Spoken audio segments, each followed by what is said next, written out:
Ray? Yeah. You've hit record? Yep. Awesome. A while ago.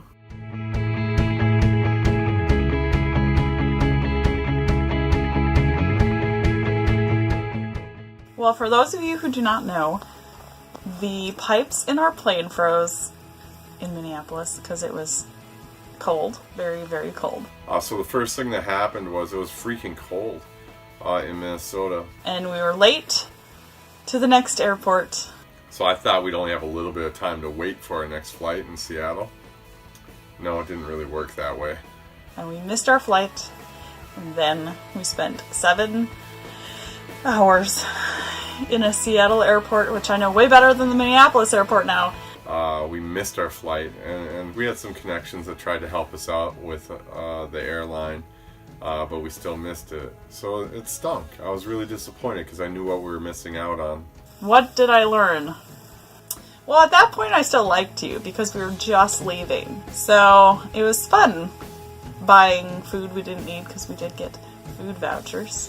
So I just called it getting fed in an airport because that's what we were doing. It was rough. It was rough. Jeff was fun. He was fine. He let me take a nap. Do I have to talk about the way home? Talk about the way home.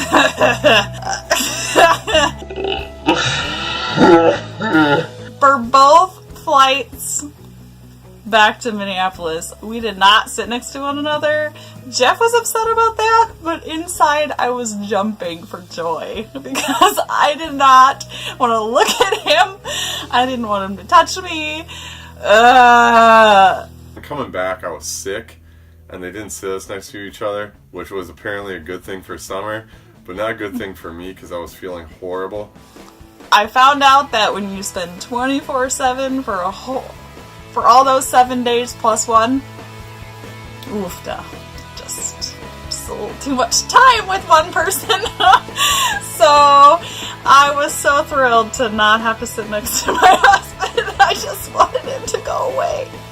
I was some little 3-year-old's cuddle buddy from Hawaii to Portland. So I had a 3-year-old falling asleep and just draping his legs over me or just nuzzling underneath my arm. Some lady named Patricia kept hip checking me every time she went through the aisle. I didn't want to look at him. I know I already told you that. Okay.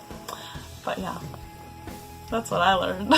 All in all, though, traveling with Summer was, for the most part, fun. It was I didn't know what to expect. I never even thought about it until we did it. Sometimes you need to take some space from each other, even if you're married and on your honeymoon. Let's talk about the road to Hana.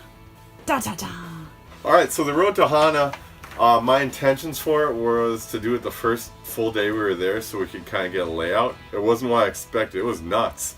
There's a lot of really sharp turns and a lot of just crazy driving. I'm glad we hired some lady with a taxi just to drive us around. We got partnered with this Australian couple.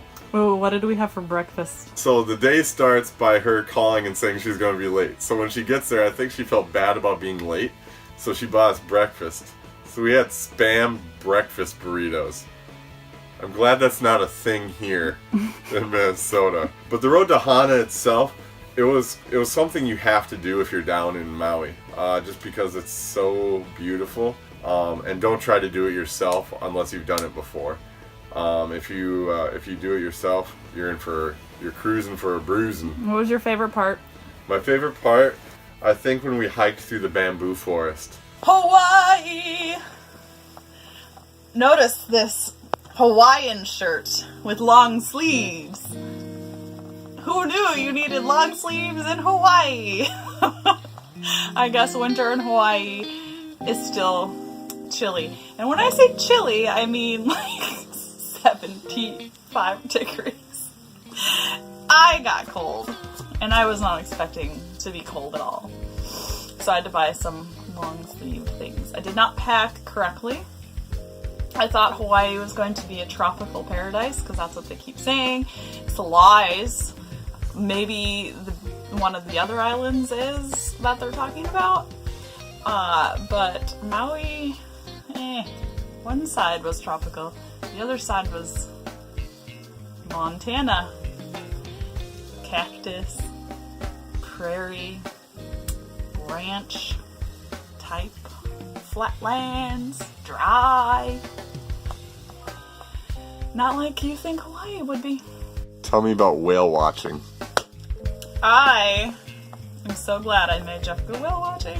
I'm not even sure he wanted to, but I said that's something I have to do, and you're just gonna have to do it with me, and I know he enjoyed it as well. Yeah, I wanted to do it. It was New Year's Eve, and it was kind of a fun thing to do on the last day of the year, and I didn't know what to expect. I was hoping it was good because we had heard it would be good for this time of year, but I was also nervous that it was just going to be a 2-hour boat ride. We were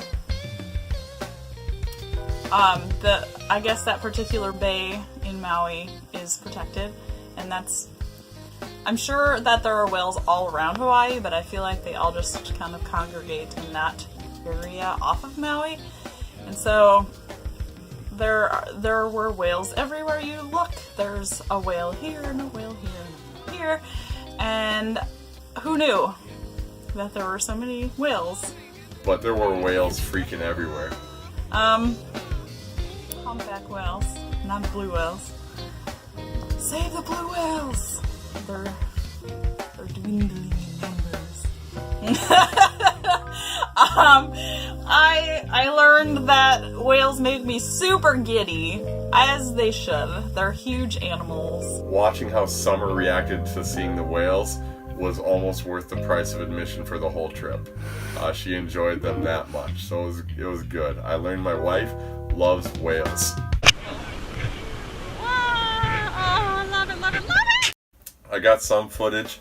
I was trying to get some footage of underwater stuff, and I did a little bit, but you're just guessing, honestly, when you're pointing the camera underneath the water. I learned that a lot of weird facts about humpback whales.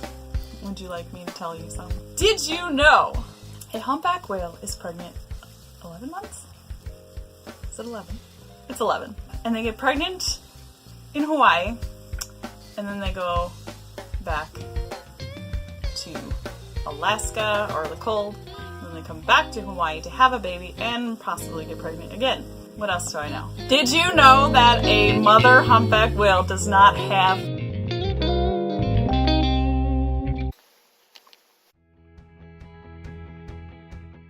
teats? She just, I don't know, some hole in her body opens up and she a bunch of milk into the water, and then the baby just swims into that little of milk and drinks it all up. And I think that he said, the guy, our guide, a gallon an hour, right? And they gain 100 pounds a week.